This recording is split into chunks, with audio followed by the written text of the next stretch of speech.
Listeners of the T.R.O.N podcast, I told you I would bring you special guests, and this is a very special guest today. International businessman, business coach, entrepreneur, global trotter, Phil Nobre. Thank you very much. Thank you, Rashad, for bringing me here. Very excited to share stuff with people. I'm very like to communicate, so sometimes I do it just for the fun, and when we are doing professionally, it's even better. And what I appreciated even before we got on this call was that you were willing to reach out to me and carve out time, as busy out of your schedule that you do have.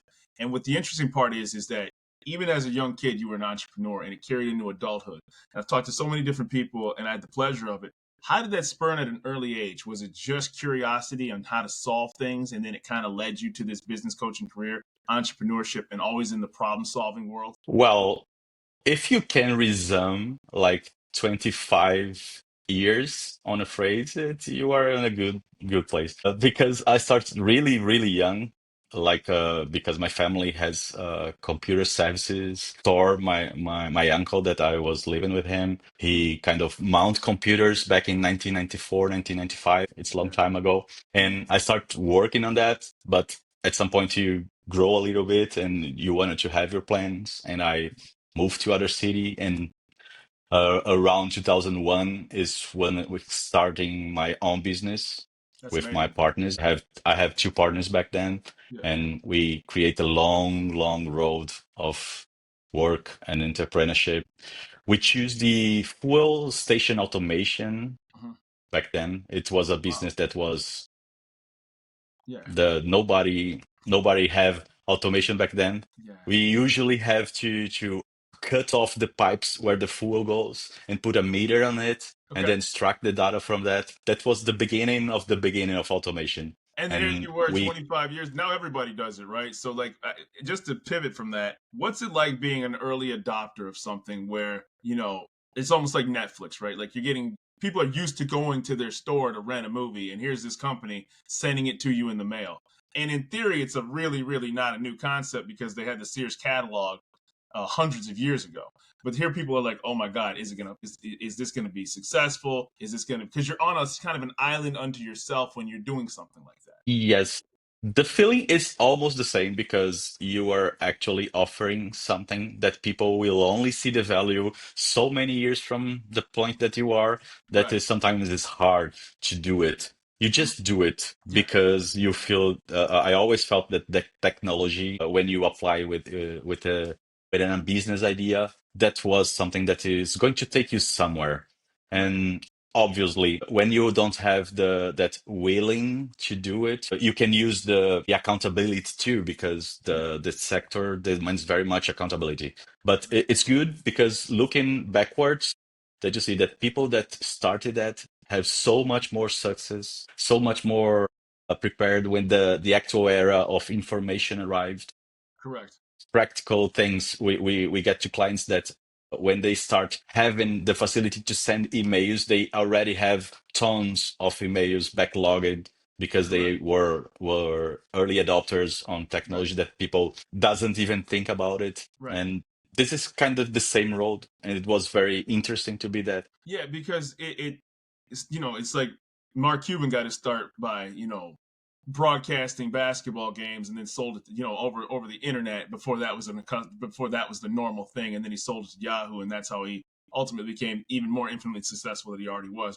Early on that wasn't something that typically happened, so it tapped into the beginning of the internet where it wasn't just searching for things, it was actually being able to receive information and sports in real time, which you're like, now it's just normal, right? But back then it was a novel concept. So it, I have a bunch of questions. First of all, your background is very extensive. You lived in Go. 3 different countries. You're an MBA in cost Yes. management, business coaching.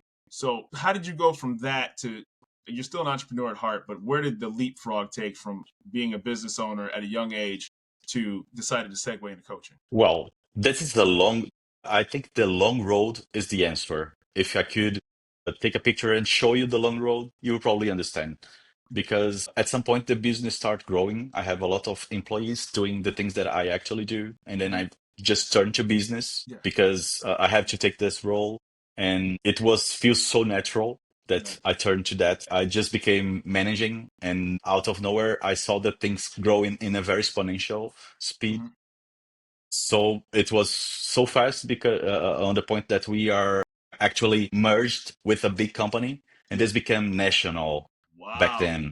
That's amazing. So in a span of, I don't know, 5 years, Mhm. I went for starting studying management and then became a CFO of a nationwide company. I saw So that. I think this was the natural stuff, Yeah. natural way to go. And don't believe that this the road is all full of diamonds, because there is lots of bumps. There's Yeah. lots of, and You got to smash the in the windows off ending, the feet. Yeah, you know what I mean?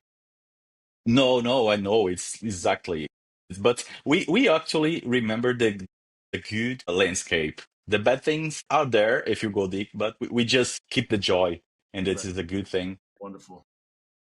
The thing is, when you go and go, at some point you'll be overwhelmed by your actual achievements. Right. And this was some feeling that I actually have on the end of my corporate years. Because when we merged this company, we Hmm. grow a little more and we sell to a worldwide company. That's And amazing. that was a very big acquisition. And I was leading the financial team on that. And that was also stressful as it can be.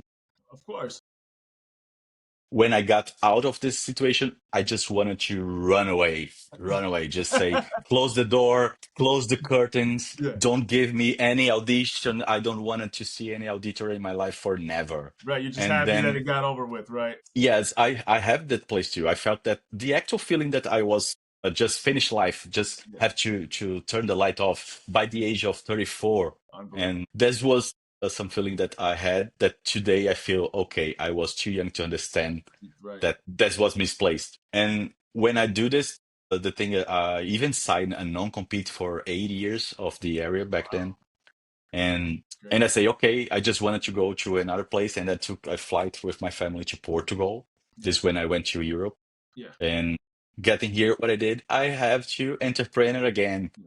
And I started a new business. This Yeah. time was more, it was a restaurant. I say, I will be a restaurateur in Yeah. Portugal, make good food for people. I'm not a cook. I was just a manager. But you still I know cook very process. good. You still know completion and customer satisfaction. Yes, and I'm very good at cooking, but cooking for pleasure. No, Yeah. Yeah. Yeah. don't make me cook for the public because I got nervous. I spent 2 hours making some dish because I can't do it. I was going broke. Oh my goodness.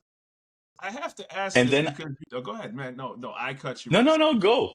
I was just No curious. problem. I Yeah, this is cool because no, it's kind of free flowing. I just wanted to know what's the regulatory differences like when you're starting a business and you've been in three different countries, right? So 1 minute you're, how do you navigate that water as an entrepreneur? Because you're in, Portugal. Is it different from Spain versus different from wherever else in Europe versus the United States? Like, how do you navigate those spaces as an entrepreneur and a globetrotter? well, the thing is, the compliance stuff, like managing the company blindly or having your pace, it's actually the same. You have the same framework for that. Okay. When you are on regulatory, it's like flowing from the Earth to Mars. It's completely different. Even the things that no, even the things that you believe that is logical. Imagine you work Mhm. like a businessman in a country. I was very aware of legislation of that because I work on fuel. So a fuel legislation in Brazil changes every 7 seconds. This Wow. is not, this is crazy stuff. All the legislation, all the states are different, and this mix of legislation is crazy. Yeah. And when you get to Portugal, you say, okay, I'm going to some sector, and then this is going to be, my knowledge will be enough. Yeah. It's a lie. Okay, you have your management skills, you have your people skills, you are Yeah. very good on customer support, like you say, I'm very thriving on that. Yeah. But when you go to the compliance stuff, oh my God, it's like reinvent all the things because everything is different. Everything was Unbelievable. very much hard. Hard because it's hard by itself, and hard because you have to break all your paradigms Yeah. to start over again. Right. And it took me very much time to Nice. actually understand that the most things that I actually worked on Brazil wasn't working into Portugal. Correct. And this was very important because it took me sometimes to insist on old stuff and having to adapt. And Right. adaptation was the key Right. to survive. And pandemic hits. So when pandemic hits, imagine everybody was adapting over the adaptation. Yeah. Right. And I mean, that was a nightmare. Okay, so I imagine I was in the restaurant war during pandemic, so I was kind of the first victims. That's Jeez. crazy. Jeez. But what I did, I turned my restaurant into a service provider of food. I will Mm, start and I say, okay, I will be a delivery guy and absolutely. everybody will eat the stuff. People that can't get out of home to go to restaurant, they will be served. Yeah. And I create my own system of every day sending people menus and calling and trying to convince them to do it. It Yeah. was a crazy situation, but I managed to overcome that. Yeah. I mean, But the yeah, thing, but I get tired as fuck on that. I'm sorry, the it's words. You can put a Don't beep on even that. worry about it, bro. That was awesome, man. Listen, man. After 3 years, I was needing. I don't even know what I was needing, but Yeah, I get some courage, for and sure. Good for I you, man. just move back to my place that was entrepreneur world. yeah, because I talk to so many creative people and innovative people, right? And I'm just the guy that gets the pleasure of listening and asking you guys. Too often I hear that people make the mistake that they try to wear so many different hats, right? Because you're the accounting guy, you're the sales guy, you're the technical expertise guy, you're the marketing guy, you're the customer Yes, service guy. So everything, or woman, I don't want to, the guy meaning just the position as opposed to, yes, members of obviously. women, all the multiple hats people wear. How when you're and I want to pivot to your business coaching career. How do you get people out of that mode where you can't do everything? Like, what stage you probably get a lot of people where they're saying, "Dude, I'm doing everything, and I'm probably only doing one good thing really well." The thing is, when I dropped the restaurant and I went to the consulting mode again, and then I decided to go to coaching mode, this is when coaching appeared in my life. And I need to have some preparation and certification on that. But the main thing is there is method for everything. You don't know everything. You know nothing if you could put your knowledge into Mm-hmm. perspective. You know absolutely nothing. But there is something that you don't know that's important is that's method for everything. And it's method for adaptation. It's method for reading stuff in a different manner. It's methods for doing several stuff in several different hats, being someone alone. And when you start doing this kind of applying this personal management methods on your business, things start to look a little less confused Mm-hmm. because the reality in entrepreneurial people is that they have to use that hats. The thing is, they wanted to use it one on the top of the other, and this is a big, huge mistake. You need to use them. You can use sometimes two at the same time, Mm-hmm. but not very much more than that. You need to understand how to take one and put the other in the right place. This is something that I advise people to actual turn yourself into a company. Into a company when you have different roles, you have to have different backgrounds, different preparations, different frameworks.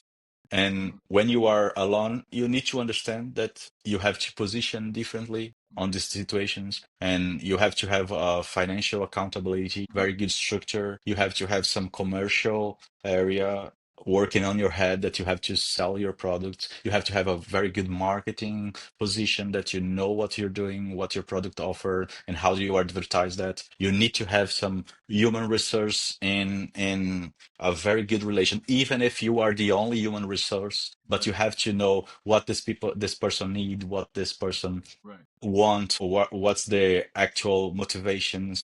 And if you pick up these things and a little bit others that you can apply in a company, but you apply in yourself as an entrepreneur, things thrive.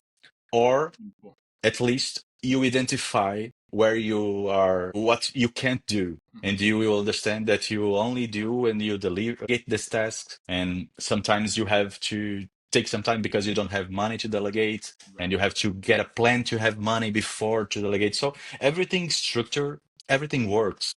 Everything works. Beautiful. And Beautiful. this the time that I decided not to do this for myself anymore, Mm-hmm.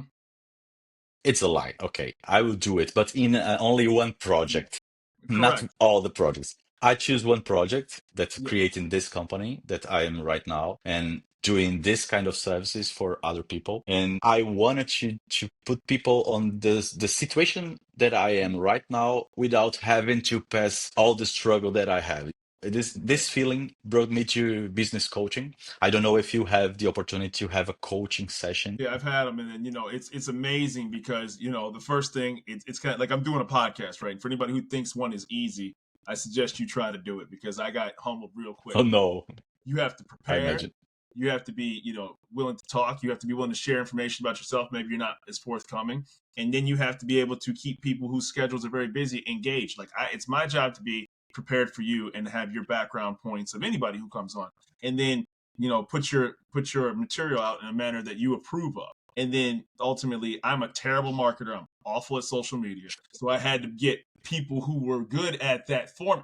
I had Facebook. I'm 42. Full disclosure. So Facebook came out when I was like a sophomore in college or something like that, whatever the year was. But I use it just to like friend, like hi, yeah, cool, yeah, friend, hi. I never figured out that the whole like you need to like market something on there, because that just wasn't me. So just to circle back, you find out real quick if you play football or soccer or basketball, whatever the case is. Usually you only work on like your right hand or your right foot. You don't really work on your left foot or your left hand. So people gravitate Okay. towards the things that they're good at and avoid the things that they're not. And then the things that they're not good at, they give a really, really crappy effort at it, right? Because they want to go back to what makes it easy and good.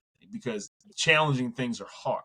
And then they're scared of being unsuccessful at that. And to your point, sometimes you just have to say, listen, I'm going to be bad at this today. I'm going to be bad at this tomorrow. Do this for me and take this off my plate because I'm not going to give it the desired result that it needs to. You got all the points because it's not about choosing what to do. You have to do everything.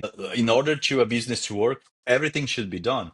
The thing is, Yes. you are going to do this alone. You are going to share this. You will have multiple people and Mm-hmm. partners. This depends very much what the business you have, the budget that you have, where you Absolutely. are at this, how you wanted to invest. There's lots of factors on that. But the main thing, you get straight to the point. You cannot give up just because it's something that you don't know how to do or Exactly. you don't want it to do. You have Exactly. to scope it. And if you can professionalize something at Mm-hmm. first, professionalize the business side of the business. Mm-hmm. Treat whenever you have a gum selling bank that you go, a lemonade bank that you put on the street selling lemonades. If you choose that for doing as a Yeah. project in your life, do Yes. it professionally. Do Absolutely. it. Choose whatever client you are serving to serve the best for them, No and question. then try to put things on a situation that you actually can provide this with the less effort and less money, Right. delivering the best thing. You will see that this applies to the lemonade bank and this apply to the actual money bank, And because what defines and it's no different whether you're recording a podcast in a studio or in your bedroom, or your living room. no. At the end of the day, have a very professional decorum about yourself. Don't suddenly decrease your quality because you did a webcast, next to in your living room in your basement. Like so, because it then reflects on the business that you're trying to create ultimately, right? And it will show on your viewership and the people that you ultimately get on. So, to you, that's a very, very, very powerful point to make, right?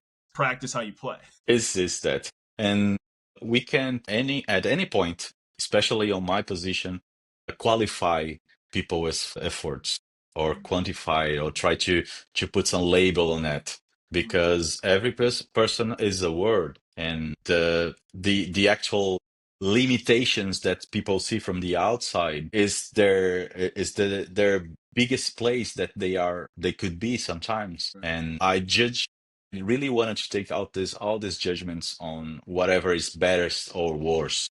The thing is, you decide to do it, it is your word. Nobody is afraid of what they don't know. Nobody wants something they never knew about. So Right. it's the people word, and you know your business better than anybody. No matter if you just started Mhm. or if you are a senior on your position, your reality, you are the best person to take decision and to understand what is up to the next with your reality. And this is fabulous because when I speak to people in this sphere, we can probably extract anything of anything. This is some a crazy expression, but it's the truth Yeah. because sometimes I talk to people and they have their small business and they work with their families Mm. and they are so beautifully functional together that the point is the point is just I don't want to work on Fridays. I want to have more time with my kids, Yeah. Yeah. and that's beautiful because this is a simple solution. And then you talk to someone that say, "Okay, I'm just having results on 4 million. I really wanted to get to 10 million."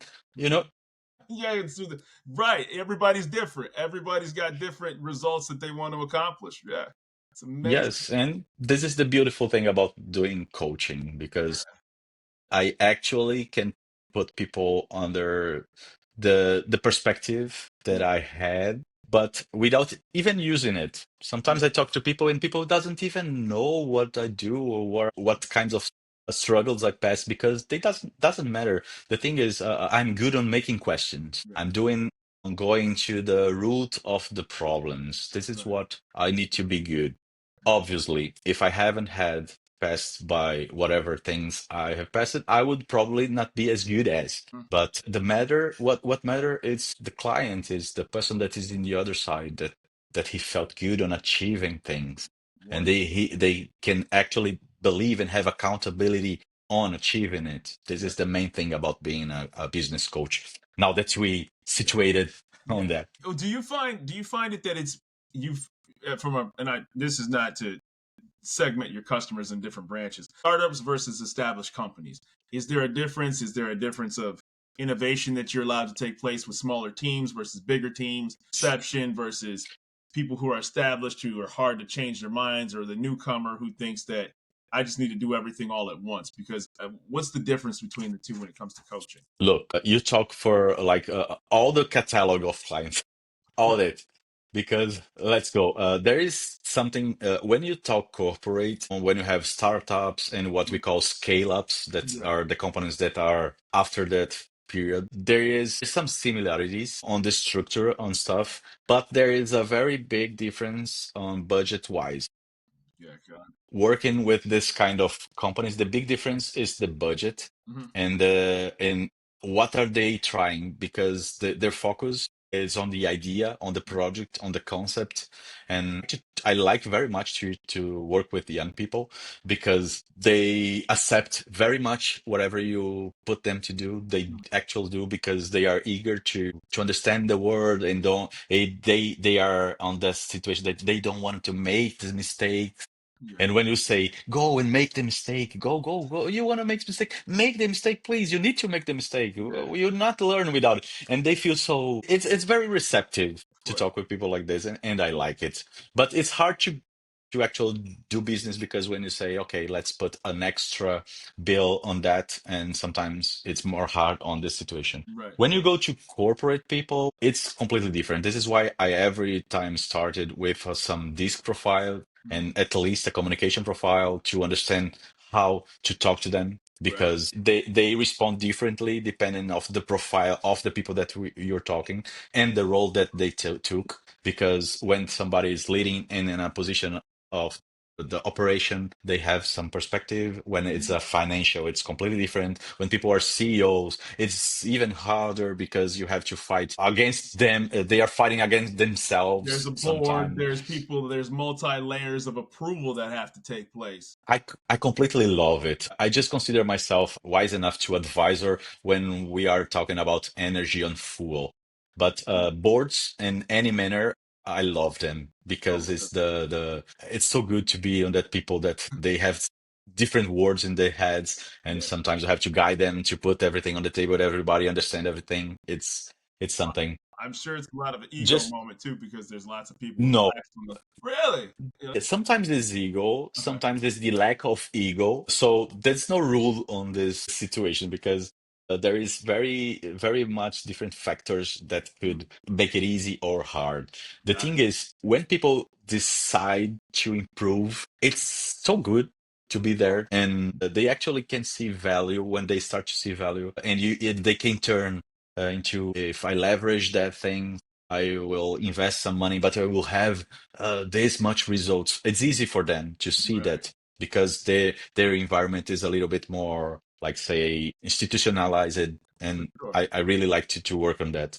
When you go to small and medium companies, the actual problem it's because they have to live their life on that. Mm-hmm. So the business takes them from actually living. This is what the main thing. Okay, I have to be my business. Yeah. I have to to to to show up in order the business to exist. There's no bird's eye view that they can take and overlook everything. They have to be knee deep in the situation. Yes, and sometimes we have to smash lots of people thoughts, create new foundations Mm-hmm. to everything, and then start to putting people on the perspective that they can say, okay, now I know my business, I know what I can do or don't, and actually develop a plan to be more time sometimes in the company or just to be less, or to actually I can't hire someone to do this role, so I will learn enough to go to the next step, Got or okay, this is the moment that, or I put money on it, or I don't will have the goal. There is so much vision, but if I could encapsulate, it's like this: small and medium companies, people are very involved to the business. It's very much emotional, and sometimes you have to organize that. When you go to corporate, even if it's scale-ups or startups, it's more everybody has their roles. Sometimes they're cumulative, but it. mostly they know their roles. Mm-hmm. And it's the biggest difference is obviously the seniority Right. that changes everything, and the budget. Got it. If I can answer your question in No, it's because pulverized way. the difference is coming in. The company could be based out of Glasgow, but they have offices that are worldwide, and then you're having to come in and handle that versus a company that's just based out of Memphis, Tennessee, that has 50 employees. Like it's just different. So that's why I was just curious if there was, I'm sure you've had experience. Clearly, you have. I looked at your background and obviously been where you at. I've never actually mentioned the name of the coaching firm that you're with, and I can't believe that I'm 30 minutes in. So it's Focal Point for the people that are listening. And so, can you tell us a little Yes. bit about that firm, that company?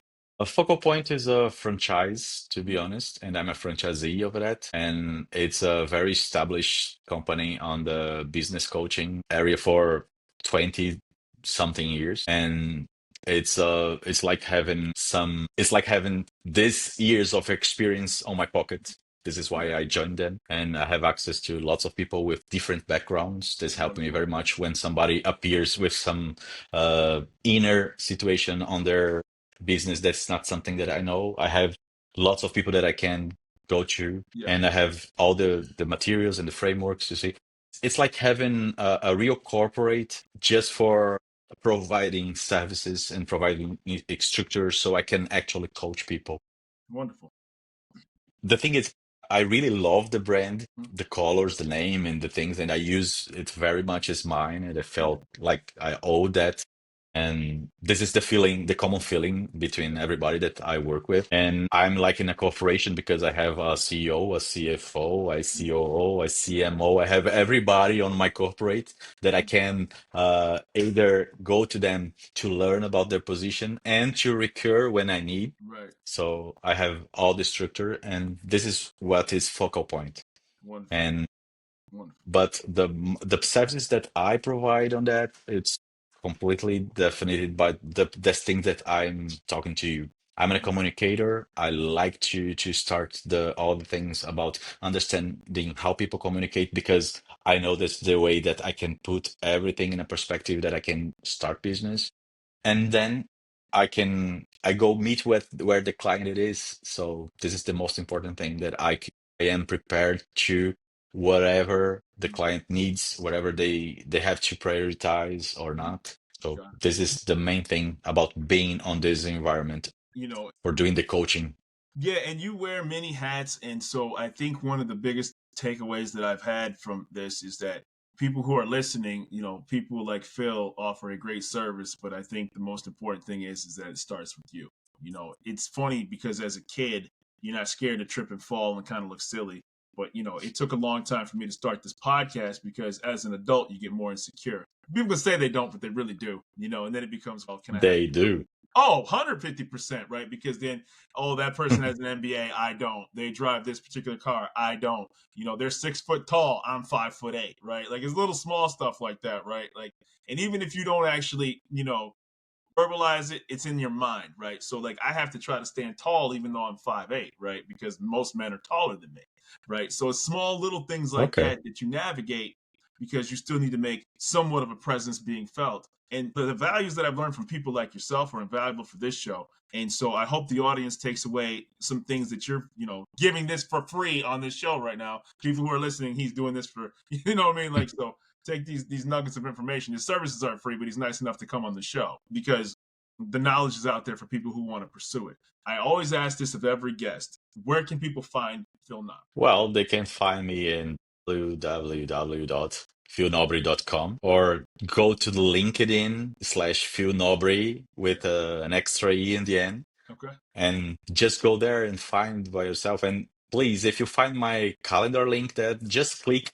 and schedule some time to talk because I really, really love to talk. You probably noticed that. When I have to start coaching people, I just do some mentalization saying now I'm coaching mode, because I need to be on this more listening than talking situation. That is what I do. But I really love to hear and talk with people and to hear their stories, and you create this networking of sharing stuff. Either they don't need to buy services from me to be someone that I will share for, because I love people for their stories. This is something that I bring with me since I graduated in journalism back on the long time ago. By the way, I have the same age as you, so we are both on the 42 years of road.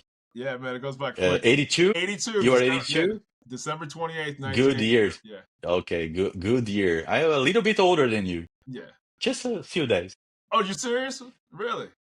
Yes. I'm on November 17. Okay. Wow, that's so happy early birthday, sir. So I do appreciate your time, man. This has been an absolute blast, and for people who thank you very much. I get humbled every time people hit the message to me because I still have to pinch myself that people want to be on my show. So for listeners of the T.R.O.N podcast, listen to the nuggets of truth from Phil Nobre, and you can, if you're willing to put the best foot forward, you can reach out to him and people that offer services like him to grow and scale your business and be the best version of yourself. But it starts with you. Thank you, sir. Is that. Thank you very much, Rashad. Yeah, appreciate you. And thank you, people that are listening to us. Thank you. Absolutely. Listeners, hit the subscribe button as well, too, because there's more nuggets of truth from guys like Phil and people like Phil, women like Phil. Thank you. Thank you very much. Bye.